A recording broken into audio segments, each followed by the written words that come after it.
warahmatullahi wabarakatuh. Apa kabar Mas Sinta? Kembali kita berjumpa di program Ruang 1007 dan hari ini saya bahagia bisa berada di ruang Komisi 1 DPRD Kota Batam. Kita akan berbincang-bincang tentang tugas, fungsi dan juga apa saja yang sudah dilaksanakan atau sudah dilakukan oleh Komisi 1 DPRD Kota Batam.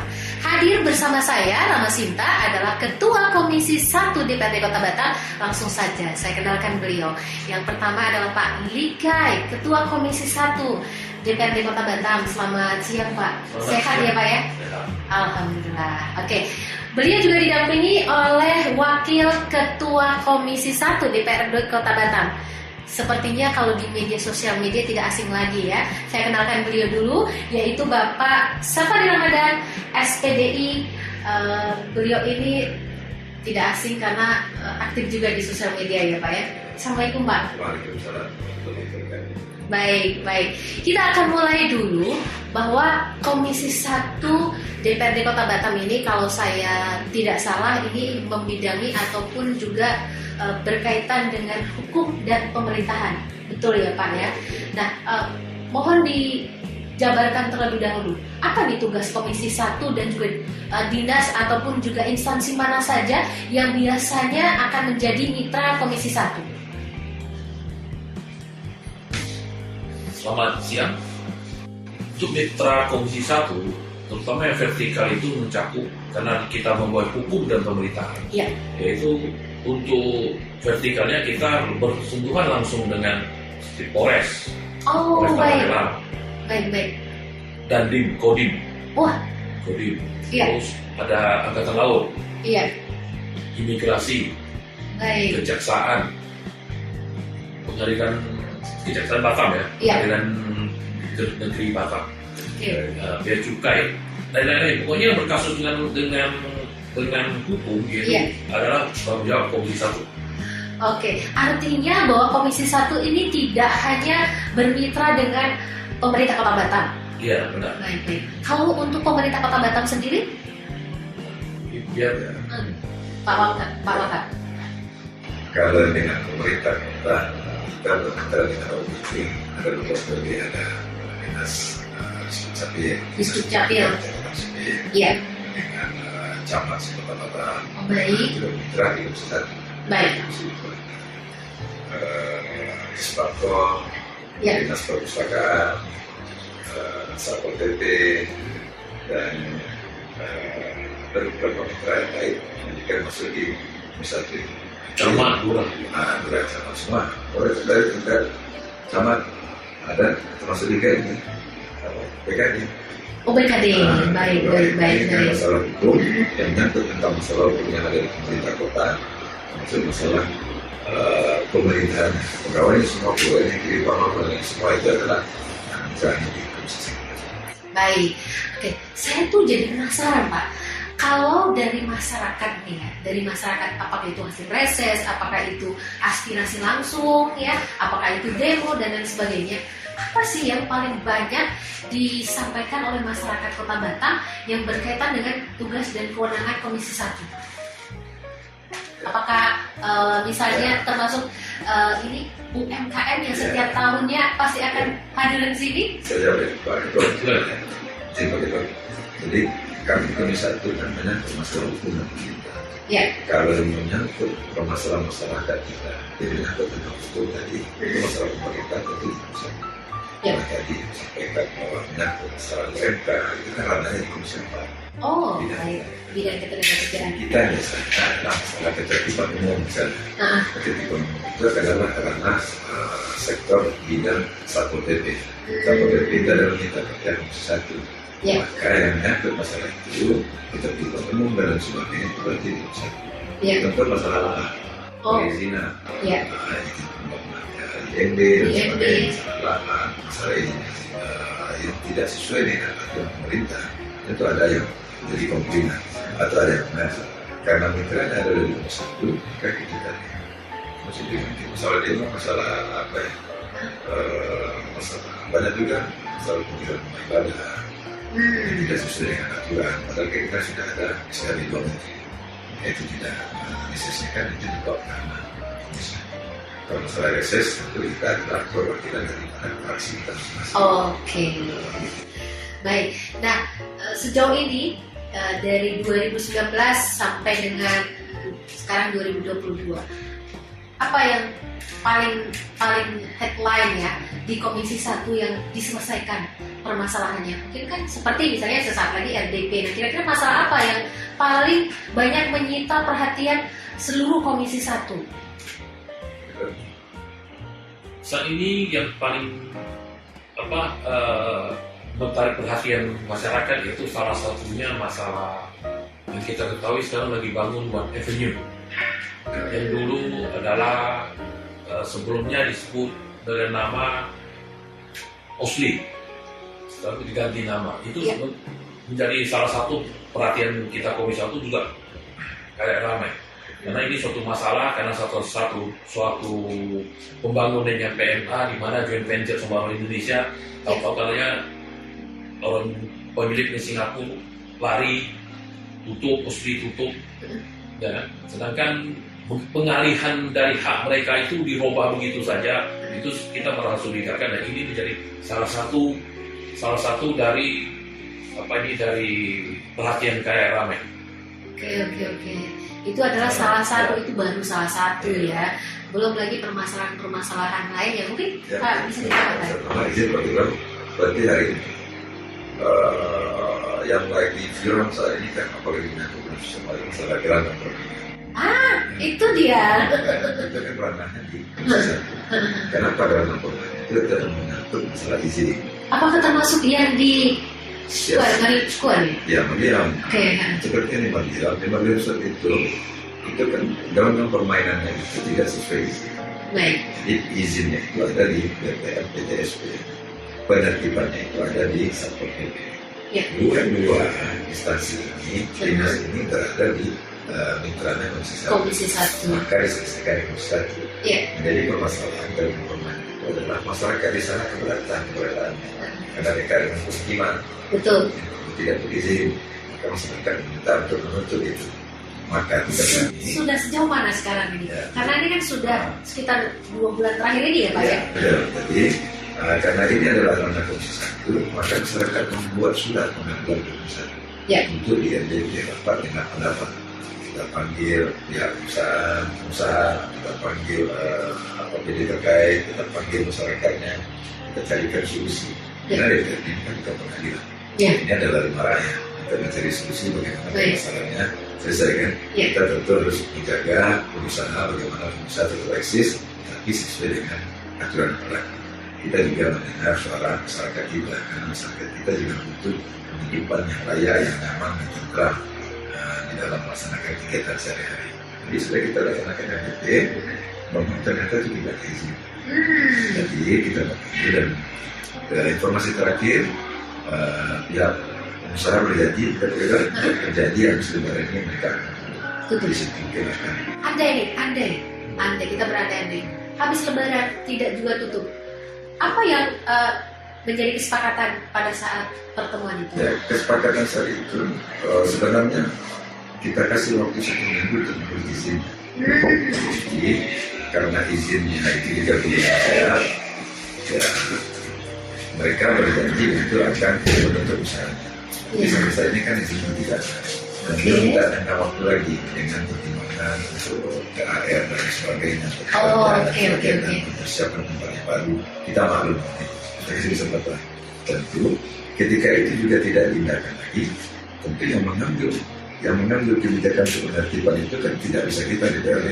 Itu nantinya lari pada Polresta. Satpol PP. Baik. Kita minta Satpol PP untuk menertibkan itu. Kita minta dia PTSP. Kalau tidak bisa juga, tentu kita usulkan hukum. Baik. Laporkanlah kepada pihak kepolisian. Oke. Jadi masih kita tunggu habis lebaran nanti ya Pak ya? Itu baru sebagian kecil dari kinerja kami. Baru sebagian kecil. Kita ulik lagi nanti ya. Ketuanya luar biasa. Baik. Ya, saya perkenalkan dulu. Hadir juga di antara kita adalah Bapak Tumpur Sialoho. Beliau adalah Sekretaris Komisi 1. Lagi padat aktivitas ya Pak ya. Jadi kita minta waktunya ini untuk berbincang-bincang dengan Komisi 1 DPRD Kota Batam. Nah, oke, mungkin ada yang mau ditambahkan? Juga dalam setiap komisi itu berbeda-beda dan setiap ketua komisi itu berbeda-beda karakter. Siap. Kebetulan selama ini yang kita lihat ketua komisi yang berperan, ketua komisi yang boleh dikatakan sebagai single fighter. Tapi dengan saya dipercaya teman-teman untuk ketua komisi, saya lebih condong bahwa ini kita harus kompak. Jadi semua punya hak yang sama, kewenangan yang sama. Jadi bukan hanya sekedar contohnya yang tadi disampaikan, salah satunya perizinan, terus masalah gelbal, juga masalah rokok ilegal yang sekarang tanpa label dan sudah tersebar kemana-mana. Akan kita usahakan sedapat mungkin untuk menertibkan ini sehingga bisa menambah PAD kita. Oh, luar biasa. Ini sangat menarik sekali karena ya Batam ini memang sangat istimewa ya. Batam ini sangat istimewa. Mungkin dicari tempat lain nggak ada, pasti ada cukainya dong. Kecuali kita di sini. Nah, apa nanti langkah yang akan dilakukan oleh Komisi 1 untuk bisa ya ini seperti tadi yang disampaikan Pak Safari bahwa Komisi 1 ataupun di Kota Batam ini kan keberpihakan ya ke masyarakat, termasuk juga di dalam masyarakat itu ada pengusahanya. Apa langkah yang nanti akan ditempuh Pak? Oke, ditempuh pertama kita akan memanggil pihak terkait seperti Bea Cukai, ya kan, dan pihak BP yang mengeluarkan kuota itu akan kita panggil semua. Dan kita akan juga minta pihak yang berwenang yang tahu bahwa mereka ini siapa yang berhak dengan kuota, kita akan panggil semua. Dan pihak pengusaha juga akan kita panggil, kita akan cek semua. Dan otomatis kita akan bertahap. Kita tidak bisa sekaligus, supaya jangan salah langkah. Gitu. Yang penting tidak di Batam ini sudah tidak boleh lagi ada bahwa rokok itu yang tidak memakai label, yang ilegal gitu lah. Kita akan berusaha bertahap, kita akan menuju jenjang. Baik. Artinya juga ini keberpihakan juga kepada pengusaha yang sudah punya label dan mungkin punya peran juga untuk pemerintah kita gitu ya. Oke, saya ke Pak Tumbur dulu nih, Pak Tumbur. Nah, tadi masalah gelanggang permainan, kemudian nanti akan selanjutnya adalah masalah rokok ya, rokok yang tidak berlabel. Nah, saya tuh penasaran nih Bapak-bapak, kan di dalam tugas dan kewenangan itu ada yang namanya sidang.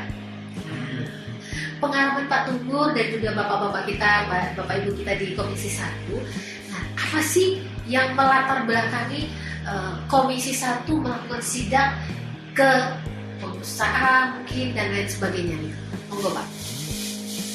Baik. Ya.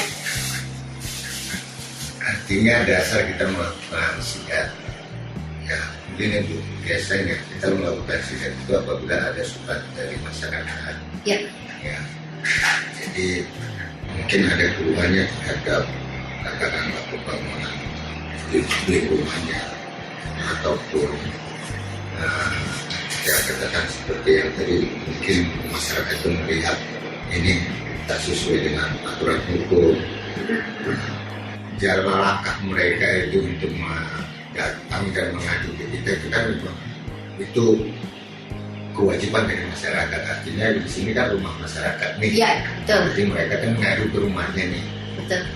Ya, itu langkah kita, dasar kita untuk melakukan inspeksi mendadak dengan sesuai dengan ketentuan juga. Jadi kita di situ dalam melakukan sidak itu sebenarnya itu diberikan surat tugas juga dari pimpinan dan kita koordinasi dengan OPD yang terkait. Jadi kita nggak bisa juga ujuk-ujuk gitu ya. Oh ya, baik. Apakah masalah perizinan ya kita panggil BPSB Kota Batam.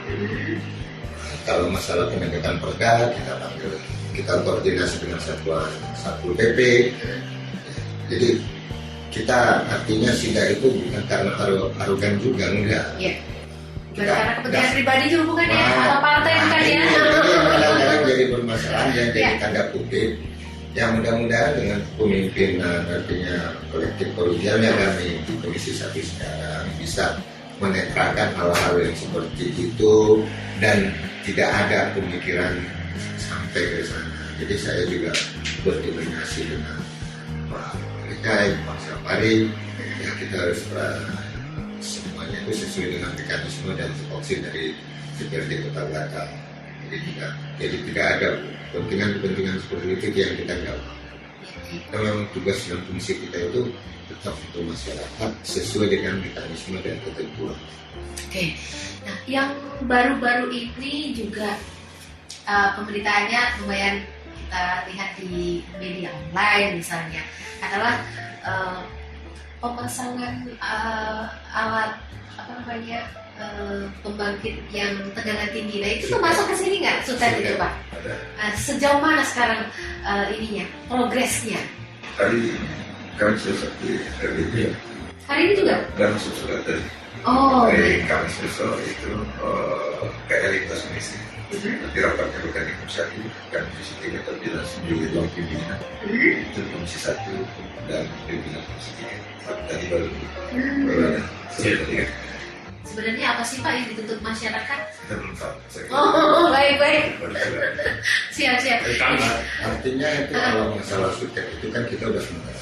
Artinya di komisi 1 ini juga ada kemarin yang ikut kawan-kawan ini kita bagian dari Perda RT/RW. Baik. Ya, di situ Perda RT/RW kan udah jelas, tata wilayah Kota Batam, pembangunannya ke depan. Bagaimana posisi dari setiap pembangunan itu artinya letak dan tata kelola.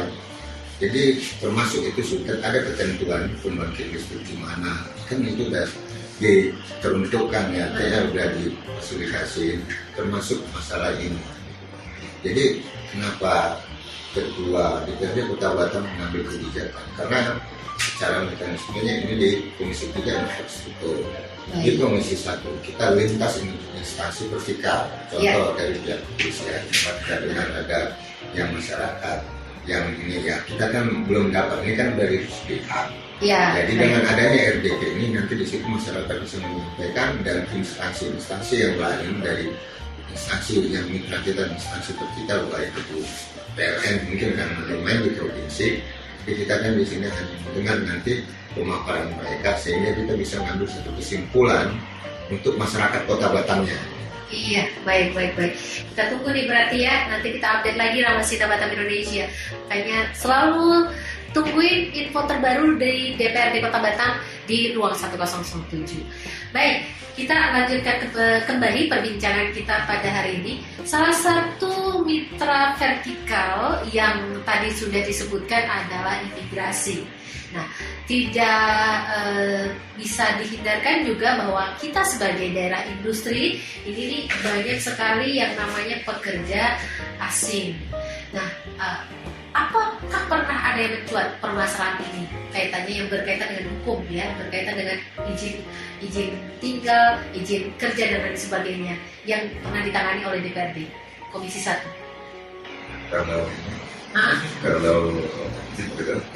Kalau imigrasi dan kita kaitan dengan masalah tenaga kerja asing. Kerja asing itu kita kan juga mendapatkan keadilan kita dengan INTA. Sekarang terlibat INTA.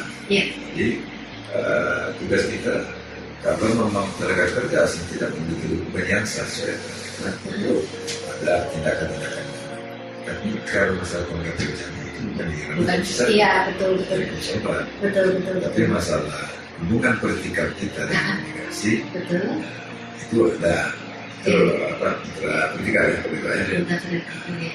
terkait mungkin masalah tiba masyarakat tentang pembuatan paspor dan sebagainya bisa kita berkoordinasi dan juga kita sampaikan kepada masyarakat supaya bagaimana masyarakat ini bisa dipermudah apa yang ada. Oke, baik. Artinya tambahin ya, artinya kan imigrasi ini kan bukan semata-mata hanya masalah asing, juga pelayanan dari kita. Karena Kota Batam ini kan berbatasan langsung dengan. Betul. Bagaimana pelayanan paspor di masyarakat juga selain identitas. Itu yang kita juga kita perbuat karena ini bagian dari pelayanan. Yang kedua, sekarang kan ini kayak seperti yang kemarin ada COVID itu kan ada ini artinya kurang leluasanya keluar masuk karena COVID kemarin. Nah ini kan udah saatnya juga kita perbaiki pelan-pelan. Kemarin evaluasi lagi mungkin udah mati masa permitnya akan banyak permintaan nanti Pak Edi setelah dibukanya Singapura ya. Inilah yang makanya kita kemarin atas inisiatif ketua kita bersilaturahmi dengan pihak imigrasi sekaligus memperkenalkan diri dengan anggota-anggota yang sekarang. Oke, jadi udah silaturahmi ke sana ya Pak ya? Sudah. Jadi garis besarnya bagian dari pelayanan juga Iya, untuk masyarakat Kota Batam khususnya. tentunya. Kita udah tetangga dengan Singapura, Malaysia ya. Iya. Kita pun ingin pelayanan imigrasi itu seperti mereka, baiknya di sana bagaimana ya kita juga begitu, tidak masyarakat tidak terlalu sulit. Kalau memang secara legalitas dan ketentuan memang memenuhi, kita ingin juga melayani masyarakat baik dari mana aja, artinya selagi memang warga Kota Batam. Oke. Saya tahu sedikit lagi. Boleh. Jadi gini, kalau masalah tenaga kerja asing di Batam ini daerah perbatasan, saya kira Batam saat ini saya yakin banyak sekali tenaga kerja asing, terutama yang dari Tiongkok, dari Cina yang masuk ke Batam tanpa izin kerja. Itu sudah jelas. Kenapa begitu? Mereka kebanyakan masuknya dari Jakarta. Oh, Ya kan? bukan dari Singapura ya? Dari Jakarta. Masuk Singapura nggak bisa masuk karena mereka harus transit agak sulit. Jadi mereka pasti masuknya dari Jakarta masuk ke Batam. Setelah masuk ke Batam, apalagi dari situasi COVID ini, mereka banyak terpuruk. Oh, Itu sudah jelas. Maka ini dalam hal ini dari pihak imigrasi memang harus lebih tegas, harus lebih memperhatikan masalah ini. Kalau secara keseluruhan pelayanan imigrasi memang sebelum COVID sama setelah COVID memang beda. Sebelum COVID itu setahu saya di Batam ini dikasih jatah untuk perharinya paspor hanya sekitar 400-an. Tetapi permohonan paspor yang ada di Batam itu sekitar 600 sehingga tiap hari over. Tapi dengan berjalannya COVID 2 tahun terakhir ini karena sepi pengurusan paspor dan imigrasi sendiri sudah membuat suatu terobosan bahwa bikin easy paspor, jadi sistem jemput bola. Setiap RT atau setiap perusahaan begitu ada 20 orang mereka bersedia datang ke tempat untuk difoto, untuk sidik jari semua diselesaikan di situ. Itu suatu terobosan yang bagus. Secara keseluruhan sudah cukup bagus. Kalau masalah tenaga kerja asing tadi sekali lagi saya sampaikan butuh imigrasi, memang butuh demokrasi ini. Apalagi kita ketahui terutama banyak yang TKI ataupun warga negara Tiongkok yang datang sini sering yang membuat kriminal di sini. Kita bisa lihat di mana-mana, baik judi online lah dan yang lain-lain itu pasti penipuan itu pasti banyak dari Tiongkok yang datang. Maka ini harus lebih banyak diperhatikan. Dan saya yakin juga di Batam ini pasti ada juga judi online yang ada di Batam ini pasti ada juga, tapi di kota Tiongkok. Cuma mungkin belum terbongkar kan jadi. Semangat Pak Tua. Dan Pak Sekretaris, Pak Waka, mudah-mudahan ini menjadi. Nah, sekarang gini Pak, kalau tadi kan salah satu fokusnya ke depan adalah masalah rokok. Nah, ada fokus-fokus lain. Apakah ini juga masuk dalam fokus tadi masalah tenaga kerja asing ini yang akan dilakukan oleh apa tadi istilahnya Komisi 1 sekarang? Tadi disebutkan oleh Pak Tumbur ya bahwa sekarang bukan one man show lagi, tetapi kolektif. Gitu. Jadi sudah pasti. Jadi kita harus ketahui kita barusan kami di pindah komisi. Saya juga bahwa saya sudah hampir 8 tahun di Komisi 1. Juga Pak Tumbur yang sebelumnya pernah di Komisi 1, juga Pak Sapari yang staf di Komisi 1. Jadi udah lama nih, udah lama semua di Komisi 1 ya. Sebetulnya kami sama-sama sudah 2 periode. Oh iya. Saya sendiri yang tidak pindah-pindah, tetap di Komisi 1. 1. Karena saya merasa Komisi 1 ini bisa membuat suatu pekerjaan yang bisa membantu orang banyak. Tapi kalau untuk target selanjutnya ataupun pekerjaan selanjutnya, kita butuh suatu pembahasan lagi sesama. Karena gimana pun kami baru satu bulan lebih. Saya jadi selaku ketua komisi sudah 1 bulan lebih. Jadi kita tidak mau pasang visi misi ada apa saja, tapi kita berjalan sesuai dengan yang ada. Biasanya kalau pasang visi misi itu yang membuat kita hancur. Tapi di mana yang kita bisa masuk, di mana yang kita bisa bantu, dan apa yang harus kita kerjakan nanti kita akan buktikan untuk selanjutnya. Kan begini, tadi mitranya juga ada keamanan, ya keamanan dalam hal ini ada Polresta, dan juga ada jalan TNI kita dan sebagainya. Sejauh mana Pak kerjasamanya? Kerjasama sekarang sampai saat ini cukup bagus gitu. Saling ada komunikasi cukup bagus. Ya. Saya tambah Pak Sek. Kalian tadi kami sebutkan yang seperti dua itu kan adalah kinerja kita dengan mitra terdekat. Ya. Tapi sebetulnya kerja di PRD itu kan tiga. Baik. Pertama adalah fungsi pengawasan kebijakan pemerintah. Betul. Mitra terdekat yang tadi. Ya. Ada kebijakan pemerintah yang langsung dengan kita. Iya. Ya, pemerintah kota kan, itu adalah budgeting, itu adalah legislasi, peraturan ya. Iya. Jadi tadi kan kita belum menyampaikan Betul. bahwa kinerja kita bagaimana yang bermitra dengan pemerintah kota. Seperti hari ini, kami tadi pagi tadi sampai sore. Nah, kalau kayaknya berbuka di kantor kita. Iya. Sekarang ini ya, evaluasi kegiatan triwulan pertama. Yang kami sudah anggarkan, Komisi 1 setiap OPD-OPD yang bermitra dengan perusahaan kita sudah kita anggarkan pada kita Ketua Palu. Nah, di situ OPD membelanjakannya. Iya. Maka kami tanya, sudah 3 bulan. kan? Bagaimana hasilnya? Bagaimana? Hasilnya sudah dibelanjakan nggak uangnya? Iya. Kegiatan sudah dijalankan, dan program sudah dilaksanakan atau belum? Ada kendala apa tidak? Kita awasi. Sudah jadi tadi seperti Kesbangpol, Diskut Capil, camat-camat, termasuk juga PTSP, Satpol PP, semua itu. Kalau ada kendala, maka kita carikan solusinya. Jadi kami DPRD bukan hanya selalu mengawasi pemerintah kota, itu kita teruskan, kita hadirkan itu. Bukan marah-marah aja enggak ya? Kita memberikan solusi. Baik, baik. Nah, Izin bagaimana Pak, Bapak, saya mau Pak. Nah, dari hasil evaluasi tadi, bagaimana sih potret serapannya dari 3 bulan. Iya, 3 bulan, triwulan pertama. Triwulan pertama, betul, karena ini kan baru jauh. Iya. Sudah itu kurang sekitar 12 ada sampai 20% sudah bisa dibelanjakan. Cuma indikasi kalau kita kayaknya nggak ada fisik, maka kita agak kurang karena bisa masih susah COVID kan. Jadi ini akan berefek kepada kegiatan program-program pemerintah yang awalnya mau dilaksanakan di tahun 2022 ini tidak bisa dilaksanakan. Jadi bagaimana solusinya? Mana yang jadi prioritas? Maka kami Komisi 1 kami awasi terus. Betul nggak kebijakan itu tepat sasaran? Kalau tidak, kami akan ingatkan terus. Kalau tidak diingatkan lagi, sudah kita sampaikan, sudah kita usulkan bagaimana yang baiknya, maka bisa nanti Pak Ketua marah itu. Iya. Artinya ada sinyal itu ya Pak ya? Ada sinyal. Tapi mudah-mudahan karena ini baru masuk triwulan kedua ya. Mudah-mudahan pemerintah Kota Batam bisa memprioritaskan atau juga mengoptimalkan ya dari sumber-sumber PAD kita sehingga tadi ketakutan kita atau kekhawatiran lah lebih tepatnya kekhawatiran kita PAD kita defisit sehingga akan berdampak pada rencana kegiatan yang sudah dicanangkan. 3 bulan ini kalau kita lihat tadi bagus cara kita ya. Oke, Pak Ketua mau ditambahkan? Cukup ya, oke.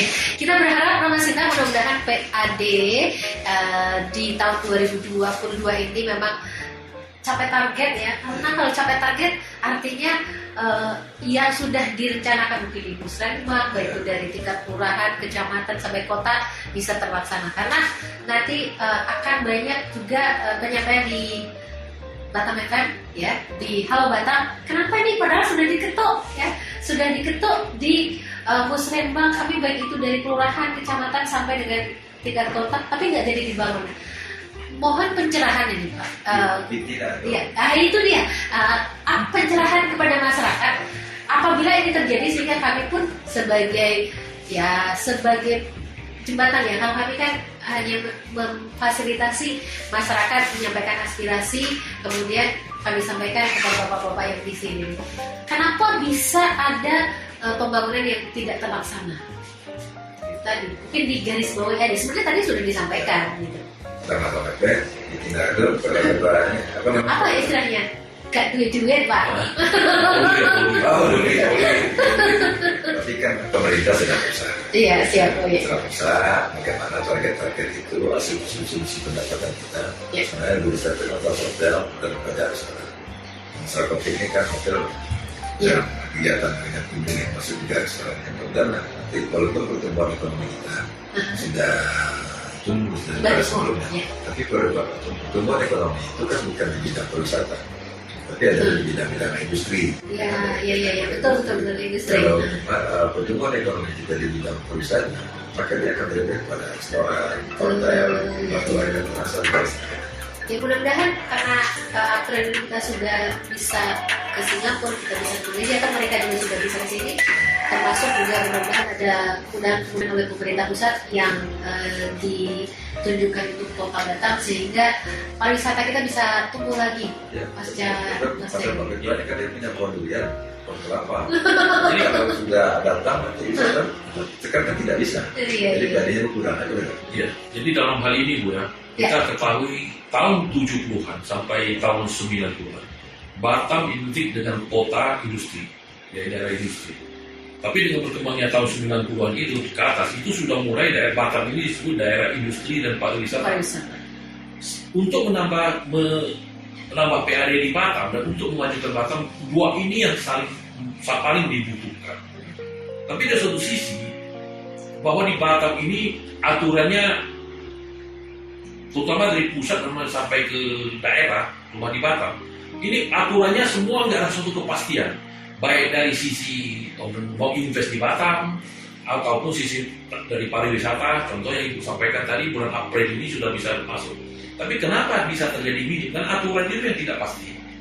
Ya kan? Hari ini bilang tanpa PCR, antigen, besok roba lagi. Iya. Udah berjalan lagi, roba lagi. Ya kan? Jadi semua dilakukan uji coba. Dan yang paling penting itu, saya kira pemerintah lebih tegas apa yang mau diterapkan. Ternyata sekarang saat ini yang banyak yang warga Singapura yang datang sampai di pelabuhan itu kan dicegat. Contoh tanpa karantina, ya kan? Ternyata sampai di Indonesia banyak yang dikarantina di hotel. Jadi ini aturan harus diterapkan dan benar-benar berjalan. Jangan dimainkan oleh oknum yang tidak bertanggung jawab.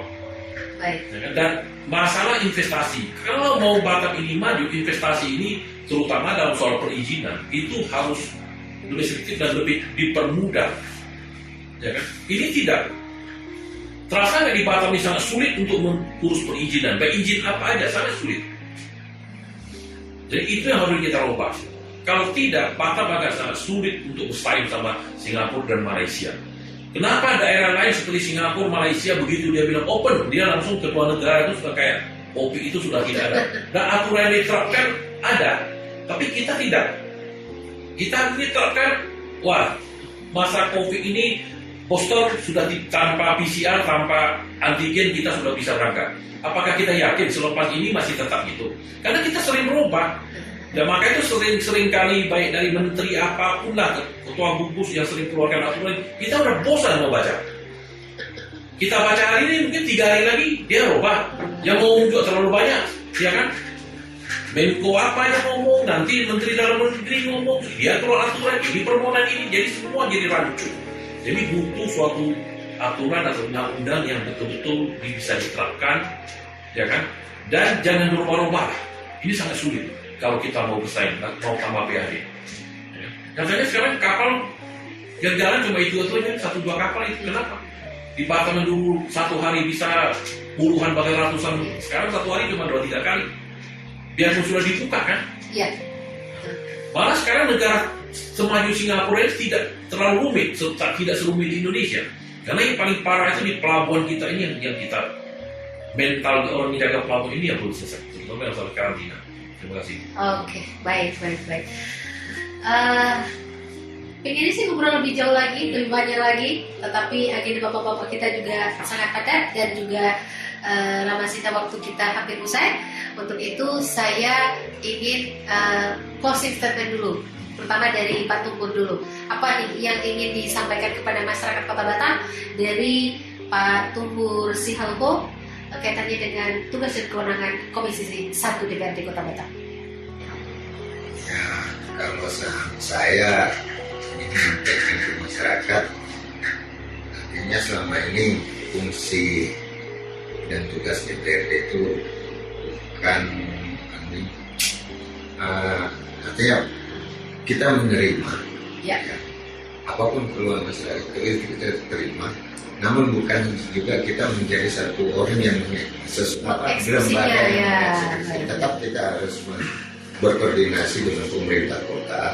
Jadi kalau kadang-kadang mungkin kita pengaduan masyarakat itu tidak dapat kita tinggal lanjuti seperti yang dia inginkan, ya saya pikir ini menjadi satu wawasan juga buat masyarakat bahwa kami itu bukan katakanlah pemuas atau pengambil keputusannya, Ya. Artinya kami tetap menyampaikan ini secara kelembagaan kepada pemerintah kota, karena pengambil kebijakan adalah kita sebagai yang disampaikan misalkan kita hanya bagi pengawas penangkaran dan realisasinya, membuat perdanya.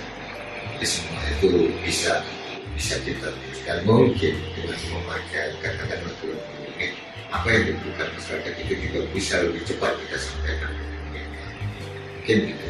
Ya, artinya Kapasitas Batam Indonesia bahwa DPRD selalu memfasilitasi semua aduan dari masyarakat Kota Batam. Tapi apabila itu tidak clear atau artinya tidak selesai, bukan berarti permasalahannya di sini karena bukan eksekutor ya Pak ya. Oke. Contoh kasus. Ada permasalahan misalnya katakan kabel ya, yang alokasikan BP Batam itu kan bukan bupati. Iya. Ini menjadi keterbatasan buat kami untuk memanggil mereka. Artinya biar masyarakat itu juga tahu kalau memang salahnya di masyarakat harusnya kan BP Batam itu bisa menyampaikan langsung. Ya. Namun itu kan komisi DPR RI. Kewenangannya. Jadi kita punya keterbatasan. Baik. Nah, inilah yang kadang-kadang menjadi dilema di Kota Batam. Hingga seujung-ujung itu bisa kita panggil. Ya kalau mereka berkenan hadir, alhamdulillah. Tapi kalau nggak hadir, Ya. kita kan masyarakat juga nanti menganggap kita ini nggak kerja. Karena BP Batam itu di sebelah kan. Iya. Tapi secara etika instansinya itu bukan bagian dari kita untuk memanggil mereka DPR RI. Kita DPRD kota. Nah inilah kadang-kadang yang dilema. Salah satu contoh kasus yang kita rasakan dengan tugas dan tanggung jawab. Itu contoh kasus yang sederhana lah. Baik. Berikutnya Pak Safari, mohon disampaikan closing statementnya untuk masyarakat Kota Batam dari Pak Waka. Jadi, Komisi 1. ya, jadi bagi saya, kami sebagai anggota DPRD tidak masyarakat. Jadi kami di sini, ya, DPRD ini adalah marah. Jadi tentu kita akan menampung semua aspirasi dari masyarakat kita sesuai di daerah kita masing-masing ya. Jadi misalnya saya, apapun permasalahan bagi masyarakat kita, jangan sungkan datang ke rumah ini. Ini adalah barangnya. Apalagi khusus di Komisi 1 kami terbuka apapun permasalahan masyarakat kita akan carikan solusi bersama-sama. Apapun kita rapatkan rapat dengan pendapat supaya kenyamanan, ketentraman dan yang diinginkan misalnya kita juga. Dan jika ada penyelenggara pemerintah yang tidak bekerja sesuai dengan tupoksi, silakan laporkan kepada kami. Karena kami kita tidak mungkin semuanya bisa kami kontrol. Mungkin kontrol masyarakat sampaikan kepada kami nanti akan langsung memanggil pihak-pihak dinas PDP terkait untuk bagaimana bisa kita bagus. Kalau tidak bagus ya bisa kita potong anggarannya. Karena anggarannya juga dari kita kan, maka kita evaluasi kerja yang perlu disampaikan pada kita untuk diperbaiki dinas-dinas.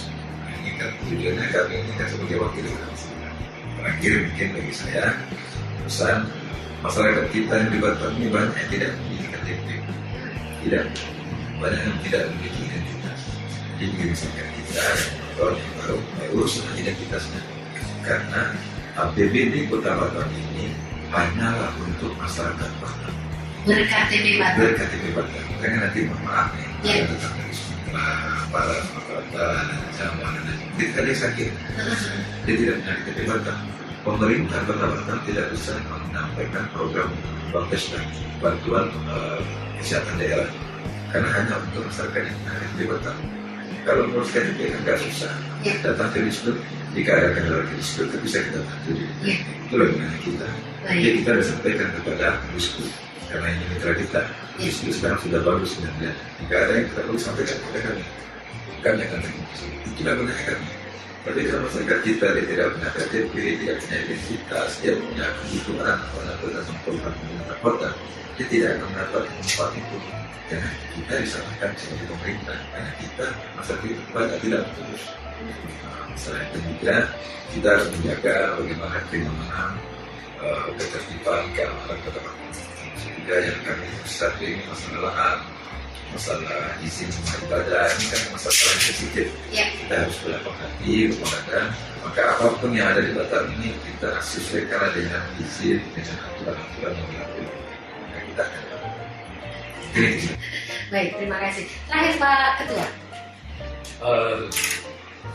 Dengan adanya Puskes hari ini, Ya. kita mengharapkan warga kami, terutama DPRD Kota Batam, khususnya Komisi 1 bisa lebih dekat sama masyarakat yang ada di Batam. Ada sesuatu hal, apapun yang bisa kita bantu, silakan aja datang ke Komisi 1 atau kantor DPRD Kota Batam. Dan di sini juga tidak saya lupakan bahwa jangan lupa bahwa ini pada semua masyarakat Batam, biarpun saat ini COVID kita sedang lagi turun, ya kan, tetap jaga prokes, pakai masker, ya kan, dan yang belum vaksin silakan vaksin, yang sudah belum booster silakan booster, ya kan, tetap jaga protokol kesehatan.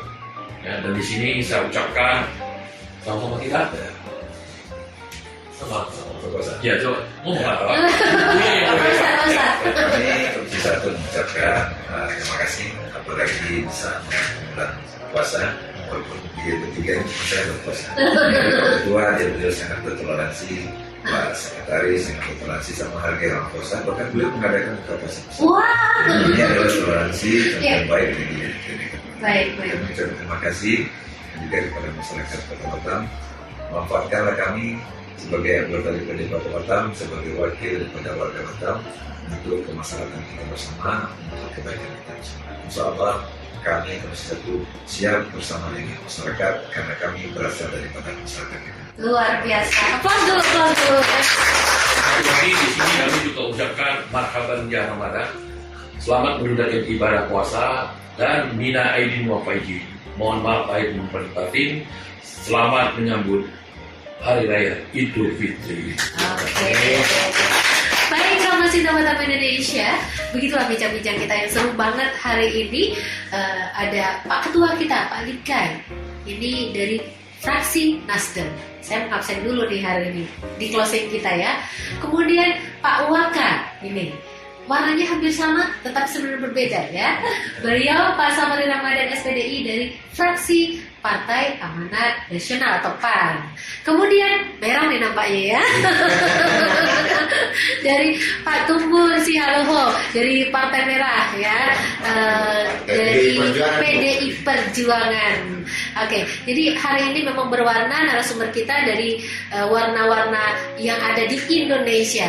Mudah-mudahan iya dengan beliau-beliau berkumpul di Komisi 1 dengan komitmen-komitmen tadi, dengan upaya-upaya tadi, mudah-mudahan segala kepentingan bisa diakomodir di sini, bekerja sama dengan mitra yang tadi juga sudah diulas panjang lebar. Rama Sinta, terima kasih. Nantikan kehadiran kami di DPRD Kota Batam dengan fraksi yang berbeda atau juga dengan komisi yang berbeda. Saya Yanti Rasati beserta kru yang bertugas hari ini mengucapkan terima kasih. Sampai jumpa. Assalamualaikum warahmatullahi wabarakatuh. Terima kasih Pak. Terima kasih Bu. Iya, siap Pak. Terima kasih banyak.